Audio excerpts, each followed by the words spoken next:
Ils ont voulu contrôler l'atome. Mais l'atome ne se contrôle pas. Pripyat, 26 avril 86. Une ville d'or, des enfants rêvent, des familles regardent la télévision sans se douter de rien.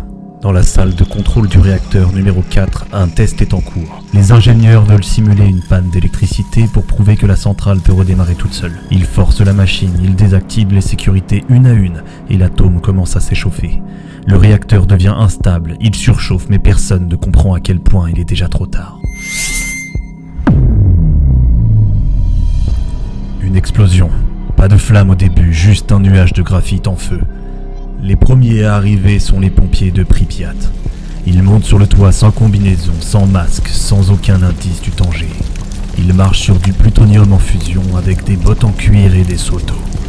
Ils éteignent les flammes, mais en eux, la radiation a déjà commencé son travail. Vassili Ignatenko, 25 ans, l'un des premiers à mourir lentement, sous les yeux de sa femme enceinte. Mais à Moscou, silence. Les responsables de la centrale minimisent, ils nient l'évidence. Pendant 36 heures, les habitants de Pripyat continuent de vivre sous une pluie radioactive. Des dizaines de milliers d'hommes seront envoyés en renfort, les liquidateurs, des soldats, ouvriers, volontaires, utilisés comme boucliers humains pour nettoyer l'apocalypse. Beaucoup mourront dans l'oubli, sans reconnaissance, sans même que leur mort soit reconnue comme liée à la catastrophe. Et à Moscou, on dit encore tout est sous contrôle. Le nuage est déjà en route vers l'Europe, vers le monde entier.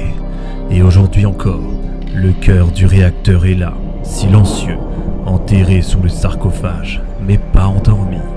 Tchernobyl n'a pas juste contaminé l'air, il a contaminé la confiance d'un peuple envers son gouvernement. Ce n'était pas un accident, c'était un avertissement.